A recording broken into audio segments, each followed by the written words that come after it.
नमस्कार, आपके अपने YouTube चैनल स्टडी सर्जी में मैं आप सबका स्वागत करती हूँ। आज हम बाल राम कथा के पाठ लंका में हनुमान को पढ़ेंगे। इससे पहले हम राम और सुग्रीव को पढ़ चुके हैं, जिसमें राम सुग्रीव की मित्रता होती है और सुग्रीव की सेना सीता की खोज के लिए दक्षिण दिशा की ओर जा चुकी थी। इस वीडियो का लिंक यहाँ डिस्क्रिप्शन बॉक्स में दे दिया गया है। इस पाठ को पढ़ने से पहले आप सभी से रिक्वेस्ट है कि अगर आप हमारे चैनल पे नए हैं और अभी तक हमारे चैनल को सब्सक्राइब नहीं किया तो आप चैनल को सब्सक्राइब करें और बेल आइकन को दबाएं ताकि आगे आने वाली वीडियो का नोटिफिकेशन आप तक पहुंचता रहे। तो चलिए पाठ को शुरू करते हैं। लंका में हनुमान। हनुमान उठे, अंगड़ाई ली, झुककर धरती को छुआ और एक ही छलांग में महेंद्र पर्वत पर जा खड़े हुए। जामवंत सफल हो गए थे हनुमान को उनकी शक्ति की याद दिलाने में। पर्वत शिखर पर खड़े हनुमान ने विराट समुद्र की ओर देखा। उनकी आंखों में चुनौती का भाव नहीं था, समर्पण का भाव था राम के प्रति। समुद्र यह देखकर डर गया, उसकी गरिमा नष्ट होने को थी। हनुमान ने पूर्व दिशा की ओर मुंह करके अपने पिता को प्रणाम किया, हाथ हवा में उठाए, पर्वत पर झुककर उसे हाथ पैर से कसकर दबाया और छलांग लगा दी। अगले ही पल वह आकाश में थे, समुद्र के ऊपर तेजी से आगे बढ़ते हुए। छलांग के समय बड़े शिलाखंड आसमान में उड़ गए। कुछ दूर हनुमान के साथ गए, जैसे परिजन किसी को विदा करने जाते हैं। हनुमान की गति अधिक थी, पत्थर पीछे छूटे और समुद्र में जा गिरे। महेंद्र पर्वत सुंदर था, वनस्पतियों और जीव जंतुओं से भरा। उनका शिखर पथरीला था, लेकिन नीचे घाटी में मनमोहक वृक्ष थे, लताएं थीं। हनुमान के छलांग लगाने तक पर्वत शांत था, निश्चल। छलांग के दबाव से पर्वत दरक गया, वृक्ष कांपकर गिर गए, वन थर्रा गया, बड़ी बड़ी चट्टानें नीचे लुढ़कने लगी। पशु पक्षी चित्कार करते हुए भागे। कई स्थानों पर जल स्रोत फूट पड़े, कहीं धुआं उठने लगा, चट्टानें दहक उठी, लाल हो गई, आग के गोलों की तरह। हनुमान इससे बेखबर थे, वायु की गति से आगे बढ़ रहे थे। मार्ग में उन्होंने दिशा बदली, लंका जाने के लिए। उनका शरीर हिला तो बादलों की सी गड़गड़ाहट हुई। वे जहां से निकलते सब कुछ अस्थिर हो जाता। समुद्र से ऊंची लहरें उठने लगती, उनकी परछाई समुद्र में विराट नाव की तरह दिखती, बिना आवाज चलती हुई। समुद्र के अंदर एक पर्वत था, मैनाक, सुनहरा चमकता हुआ। वह जलराशि को चीरकर ऊपर उठा। मैनाक चाहता था कि हनुमान कुछ पल वहां विश्राम कर ले। थक गए होंगे, हनुमान नहीं रुके। उन्हें मैनाक की सदिच्छा बाधा लगी रामकाज में। वह मैनाक से टकराते हुए निकल गए।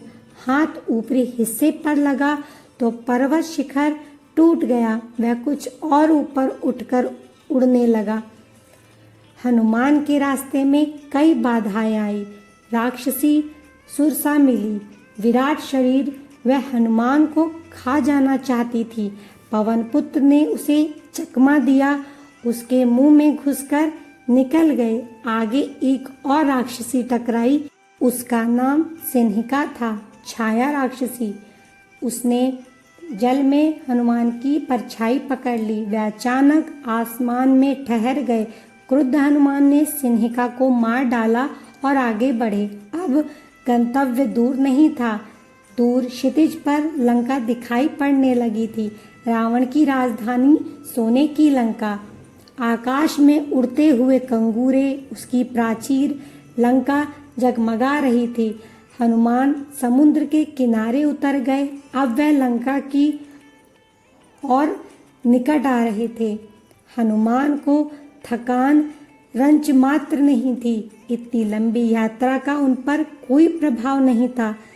चिंता थी कि वे सीता को कैसे ढूंढेंगे, कैसे पहचानेंगे। लंका नगरी को ठीक से देखने के लिए हनुमान एक पहाड़ी पर चढ़ गए, दृष्टि दौड़ाई। चारों ओर वृक्ष, सुवासित उद्यान, भव्य भवन, हवा में लहराती संगीत धाराएं। वे चकित थे। राक्षस नगरी में इतनी सुंदरता! उन्होंने ऐसा नगर पहले कभी नहीं देखा था। वह उस नगर का एक एक विवरण आंखों में भरकर ले जाना चाहते थे, ताकि बाद में वह सीता की खोज में काम आए। दिन के समय लंका में प्रवेश करना हनुमान को उचित नहीं लगा। उन्होंने प्रतीक्षा की। समुद्र तट पर ही शाम ढलने पर नगरी में प्रवेश किया। उनके सामने पहला प्रश्न सीता का पता लगाना था। उस विराट नगर में यह काम आसान नहीं था। वृक्षों डालियों से कूदते फांदते वह नगर के मध्य पहुंच गए। राजमहल वहीं था। उनका अनुमान था कि सीता महल में ही होगी। रावण ने उन्हें छिपाकर रखा होगा किसी कोने में। महल में पहरेदार थे, अस्त्र शस्त्र लिए हुए। सबकी आंख बचाकर वह चुपचाप अंदर आ गए। राजमहल विराट था, वैभवपूर्ण। वे बचते बचाते महल में घूमने लगे, भटकते रहे। रात का समय था, अधिकतर राक्षस सो रहे थे। उन्होंने निकट जाकर एक एक चेहरा देखा। सीता जैसी कोई स्त्री उन्हें नहीं दिखाई पड़ी। वे रावण के कक्ष में गए। वहां रावण था, उसकी रानी मंदोदरी थी, सीता नहीं थी। ना जाने सीता को कहाँ छिपा रखा है। सोचते हुए हनुमान अंतःपुर से बाहर निकल आए। एक एक करके उन्होंने राक्षसों के सारे घर छान मारे, पशुशालाएं भी देख ली। सीता का कहीं पता नहीं था। सीता के लंका में ना होने की सूचना पर उन्हें संदेह नहीं था, पर वह दुखी हो गए। सोचने लगे, रावण ने अवश्य सीता को कहीं छिपा दिया है, किसी गुप्त स्थान पर। मैं उन्हें ढूंढ निकालूंगा, उनसे मिले बिना नहीं लौटूंगा। उन्होंने तय किया। अंतःपुर के बाहर हनुमान ने रावण का रथ देखा, स्वर्ण रथ, रत्नों से सजा हुआ।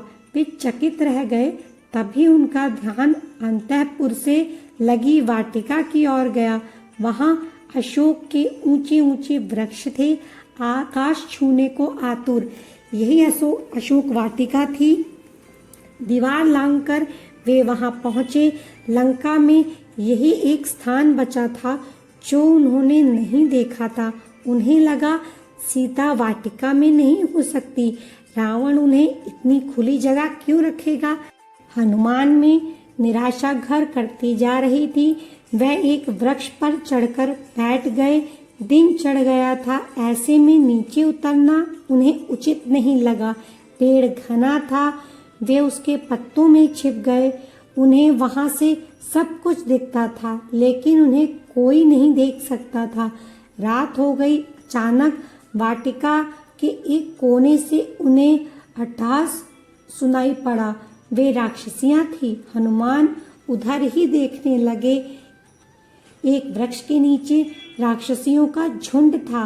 वे किसी बात पर ठहाके लगा रही थी। हनुमान को लगा कि वे सीता पर हंस रही हैं। वह पेड़ से छिपकर नीचे की डाली पर आए। ध्यान से देखा, राक्षसियों के बीच में एक स्त्री बैठी है। चेहरा मुरझाया हुआ, उदास, दयनीय, दुर्बल, शोकग्रस्त। यही सीता माँ है, उन्होंने मन में सोचा। उन्हें अब कोई संदेह नहीं था। राक्षसियां वहां से हटी। हनुमान उतावले थे, पर नीचे उतरने में डर था, स्वयं उनके लिए, सीता के लिए भी। तभी उन्होंने रावण को आते हुए देखा, राजसी ठाट बाट के साथ, दासियों सहित। हनुमान सीता से भेंट किए बिना लौटना नहीं चाहते थे। ऐसे लौटे तो राम को क्या बताऊंगा, उन्होंने सोचा। नीचे उतरने का अवसर ही नहीं मिल रहा था। वे डाल से चिपक गए, सांस रोककर, रावण के लौटने की प्रतीक्षा में। रावण ने सीता को बहलाया, फुसलाया, लालच दिया। सीता नहीं डिगी। वह डर से कांप रही थी, पर उन्होंने रावण की एक ना सुनी, तिरस्कार किया। रावण ने कहा, तुम्हें डरने की आवश्यकता नहीं है सुमुखी, मैं तुम्हें स्पर्श नहीं करूंगा। जब तक तुम स्वयं ऐसा नहीं चाहोगी। मैं तुम्हें अपनी रानी बनाना चाहता हूँ। मेरी बात मान लो और सुख भोग करो, अन्यथा मैं तुम्हें तलवार से काट डालूंगा। सोच लो, तुम्हारे पास अब केवल 2 महीने बचे हैं। ऐसा कभी नहीं होगा दुष्ट। राम के सामने तुम्हारा अस्तित्व ही क्या है। मुझे राम के पास पहुंचा दो, वे तुम्हें क्षमा कर देंगे। तुमने ऐसा नहीं किया तो सर्वनाश निश्चित है। तुमने अपराध किया है, तुम्हें कोई नहीं बचा सकता। मूर्ख राक्षस, तुम्हारा अंत निकट है। रावण क्रोध में पैर पटकता हुआ चला गया। रात गड़ी होती गई। रावण के जाने पर राक्षसियों ने सीता को घेर लिया। राक्षसियों में एक त्रिजटा थी, सबसे भिन्न। उसने कहा, मैंने एक सपना देखा है। पूरी लंका समुद्र में डूब गई है, सब नष्ट हो गया है। यह सपना अच्छा नहीं है। कहीं यह सीता के दुख से जुड़ा तो नहीं है। सीता की हिचकियां बंध गई, वह विलाप करने लगी। देर रात राक्षसियां एक एक कर चली गई। सीता वाटिका में अकेली थी। यह अच्छा अवसर था, पर हनुमान पेड़ से नहीं उतरे। कहीं सीता मुझे भी राक्षस ना समझ ले, मायावी चाल मान ले, उन्होंने सोचा। पेड़ पर बैठे बैठे उन्होंने राम कथा प्रारंभ की। राम का गुणगान। रावण की लंका में राम चर्चा सुनकर सीता चौंकी। उन्होंने ऊपर देखा, जिधर से आवाज आ रही थी। पूछा, तुम कौन हो? हनुमान नीचे उतर आए। उन्होंने सीता को प्रणाम किया, राम की अंगूठी उन्हें दी। कहा, हे माता, मैं श्री राम का दास हूँ, किष्किंधा के वानरराज सुग्रीव का अनुचर। उन्होंने मुझे यहाँ भेजा है आपका समाचार लेने। हनुमान को लेकर सीता के मन में अब भी शंका थी। उन्होंने पर्वत पर फेंके आभूषणों की याद दिलाकर संदेह दूर कर दिया। सीता ने राम का कुशल क्षेम पूछा, कई प्रश्न किए। हनुमान उन्हें कंधे पर बैठाकर राम के पास ले जाना चाहते थे। सीता ने प्रस्ताव अस्वीकार कर दिया। उन्होंने कहा, यह उचित नहीं होगा पुत्र। पकड़े गए तो मेरा संदेश भी राम तक नहीं पहुंचेगा। हनुमान ने सीता से विदा ली। वह पूरी सूचना तत्काल राम तक पहुंचाना चाहते थे। चलते समय सीता ने अपना एक आभूषण उन्हें दे दिया। उनकी आंखें नम थी। हनुमान ने कहा, निराश ना हो माते, श्री राम 2 माह में यहाँ अवश्य पहुँच जाएंगे। हनुमान राम के पास लौटने को उद्यत थे। उत्तर दिशा की ओर जाना था, पर कुछ सोचकर रुक गए। उन्होंने रावण का उपवन तहस नहस कर दिया, अशोक वाटिका उजाड़ दी, वृक्ष उखाड़ दिए और विरोध करने वाले सभी राक्षसों को मार डाला। रावण के कई महाबली मारे गए। हनुमान से लड़ते हुए रावण का पुत्र अक्षय कुमार प्राण गंवा बैठा। राक्षस भागे भागे राजमहल गए। रावण को इसकी सूचना दी। एक वानर के उत्पात के बारे में बताया। रावण तिलमिला गया। उसके क्रोध का ठिकाना नहीं रहा। उसने मेघनाद को भेजा, अपने सबसे बड़े बेटे को। कहा, उस वानर को मेरे सामने उपस्थित करो, उसने जघन्य अपराध किया है। मेघनाद ने हनुमान से भीषण युद्ध किया। वह इंद्रजीत था, एक बार इंद्र को परास्त कर चुका था। उसने अंततः हनुमान को बांध लिया। राक्षस उन्हें खींचते हुए रावण के दरबार में ले गए। शक्तिशाली रावण सिंहासन पर बैठा था। उसके सेनापति ने पूछा, कौन हो तुम? किसने तुम्हें यहाँ भेजा? हनुमान के मन में भय नहीं था। मैं श्री राम का दास हूँ, मेरा नाम हनुमान है। आप श्री राम की पत्नी सीता को हर लाए हैं। मैं उन्हीं की खोज में आया था। उनसे मैं मिल चुका हूँ। आपके दर्शन करना चाहता था, इसलिए उत्पात करना पड़ा। इसमें मेरा कोई अपराध नहीं है।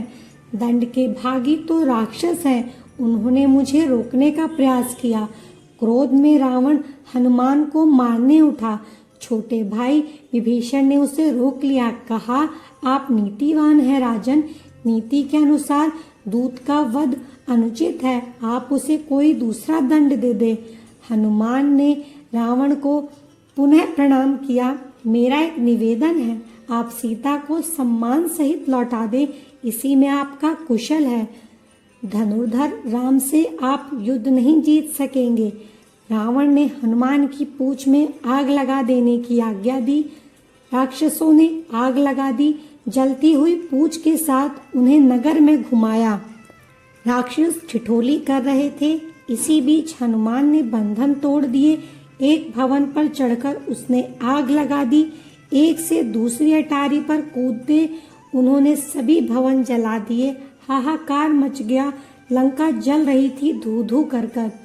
राक्षस विलाप करने लगे। अचानक हनुमान को सीता की चिंता हुई। वे अशोक वाटिका की ओर भागे। डर था कि कहीं आग उन तक न पहुंच गई। सीता सकुशल थी, पेड़ के नीचे बैठी हुई, आग से अप्रभावित। हनुमान ने उन्हें प्रणाम किया, आशीर्वाद मांगा और उत्तर दिशा की ओर चल पड़े राम के पास। दूसरे तट पर सभी हनुमान की प्रतीक्षा कर रहे थे। अंगद, जामवंत, अन्य वानर आते ही उन्हें सबने घेर लिया। हनुमान ने संक्षेप में लंका का हाल सुनाया, सीता से भेंट का क्रम बताया। कहा, मैंने उन्हें देखा, बात की। यह समाचार शीघ्र श्री राम तक पहुंचाना चाहिए, समय अधिक नहीं है। वानर किलकारियां भरने लगे। प्रसन्नता में वानरों का उत्पात बढ़ गया। उन्होंने मार्ग के कई वन उजाड़े, फल खाए और फेंके, दौड़ते हुए चले और किष्किंधा पहुंच गए राम के पास। वानरों को साथ लेकर सुग्रीव वहां पहुंचे। हनुमान ने राम को सीता द्वारा दिया गया आभूषण दिया। राम की आंखों में आंसू आ गए। उन्होंने हनुमान से कई प्रश्न किए। वे कैसी हैं, कैसे रहती हैं, उन्होंने कोई संदेश भेजा है? हनुमान ने पूरी बात विस्तार से कही। कहा, मैंने उनसे भेंट की, वे व्याकुल हैं, चिंतित हैं, हर समय राक्षसों से घिरी रहती हैं, आपकी प्रतीक्षा कर रही हैं। उन्होंने कहा, यदि श्री राम 2 माह में यहाँ नहीं आए तो पापी रावण मुझे मार डालेगा। राम शोक में डूब गए। भाव विह्वल होकर उन्होंने हनुमान को गले से लगा लिया। आंसू रोक नहीं पाए।